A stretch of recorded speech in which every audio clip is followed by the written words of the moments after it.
Hello everyone, এই যে দেখতে পাচ্ছেন বাবা আর মেয়ে রেডি হয়ে বসে আছে। বাবা তো সোফায় বসে ফোন চালাতে চালাতে একদম নিচে বসে পড়ছে। আর এদিকে বাহিরে অনেক বৃষ্টি হচ্ছে। আমরা বাহিরে লাঞ্চ করার জন্য যাব, যেদিন তার বার্থডে ছিল আর কি সেদিন। তো আমাদের দুপুরে লাঞ্চ করতে যেতে যেতে একদম বিকেল হয়ে যায়, বৃষ্টির কারণে বের হতে পারতেছিলাম না। যদিও আমরা কাছাকাছি যাব, দূরে কোথাও যাব না, সারা দিন বৃষ্টি ছিল, এই জন্য দূরে কোথাও প্ল্যান করি নেই। এমনিতে তো কাছাকাছি সবসময় আমরা ঘোরাফেরা করি। ঘোরাফেরা মানে আমাদের রেস্টুরেন্টে খেতে যাওয়া, এছাড়া তো আমাদের আর কোনো ঘোরাফেরার প্ল্যান নাই। যদিও বৃষ্টির দিন, এখন 2-3 দিন ধরে একটানা বৃষ্টি হচ্ছে, তাই কোথাও যাওয়ার চিন্তা ভাবনা করি নাই। তো শেষমেশ আমরা যে রেস্টুরেন্টটাতে সবসময় আসি, অল টাইম আমাদের এই রেস্টুরেন্টটাতেই বেশি আসা হয়। তো সেখানে আমরা আসলাম। এখানে দুই বোন একজন একজনের ছবি তুলতেছে, মজা করতেছে। তারা সবসময়ই দুজন একসাথে খুবই মজায় থাকে।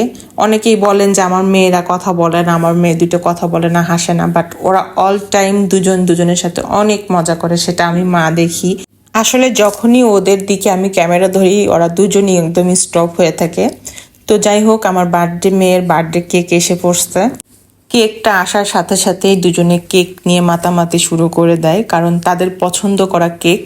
বিশেষ করে দুজনে খুবই আগ্রহের সাথে এই কেকটা অর্ডার করে এবং নিজেরাই ডেকোরেট করায়।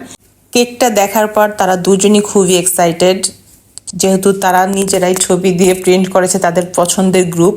আপনারা আবার ভেবে বসেন না এটা বিটিএস গ্রুপ, মোটেও এটা বিটিএস এর গ্রুপ না, তাদের পছন্দের গ্রুপ। এই গ্রুপের নামটা যদিও আমি বলতে গেলে আমার এমনিতেই দাঁত ভাঙা, আরও দাঁত ভেঙে যেতে পারে। গ্রুপের নাম হচ্ছে স্ট্রে কিডস। তো যাই হোক, হলো কিনা আমি জানি না, মেয়েরা শুনলে তো বলবে যে আমাদের পছন্দের গ্রুপের নামটাও তুমি সুন্দর করে বলতে পারো না। তো যাই হোক, আজকালকার বাচ্চাদের পছন্দ, তাদের পছন্দর আগে পিছে কোনো কথা বলা যাবে না, তারা খুবই বিব্রত বোধ করে। তো যাই হোক, যার যার পছন্দ তার তার ব্যাপার। এটা আমাদেরও পছন্দ আছে অনেক সেলিব্রিটি, তাদেরকে আমরা অনেক মন থেকে ভালোবাসি এবং পছন্দ করি। তো আমরা খাবার টাবার অর্ডার করার পর সব একটা একটা করে খাবার আসলো, আমরা সবাই খাওয়া দাওয়া শুরু করে দিলাম।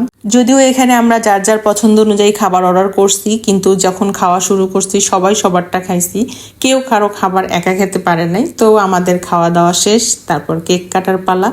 তো এখন কেক কাটাকাটি শুরু। তো কেক কাটতে গিয়ে তো অনেক মজা হচ্ছিল। তখন তার বাবা কেক কাটতেছিল আর বলতেছিল যে এই মাথাটা তুমি খাবা, এর বডিটা তুমি খাবা। তো তার বাবার কেক কাটাকাটি দেখে দুই মেয়ের রিয়াকশন তো দেখতেই পাচ্ছেন, তাদের সেলিব্রিটিদের কাটাকাটি হচ্ছে। তো এখানে কেক কাটাকাটি করে আমরা কিছুক্ষণ বসে কেক খেলাম। খাওয়ার পর এখান থেকে বের হয়ে সোজা চলে গেলাম তার দাদার বাসায়। দুজনই বলতেছিল দাদা দাদির সাথে দেখা করবে আর দাদা দাদির জন্য কেক নিয়ে আসছে। তো দাদা শুয়েছিল, দাদাকে শোয়া থেকে উঠে সে নিজে হাতে কেক খাওয়াই দিতেছিল তার দাদা ভাইকে। অন্যদিকে তার দাদিও কেক খাচ্ছিল, যদিও সে ক্যামেরার সামনে আসবে না। তো কেক খাওয়ার সময় দাদা তার সাথে দুষ্টুমি করতেছিল। রাত 10টা-11টা পর্যন্ত সেখানেই ছিলাম। তারপর সবার সাথে গল্প করলাম, তারপর ওর বাবাকে ফোন দিলাম যে আমরা বাসায় যাব। তারপর বাবা বাসায় নিয়ে আসলো। আল্লাহ হাফেজ।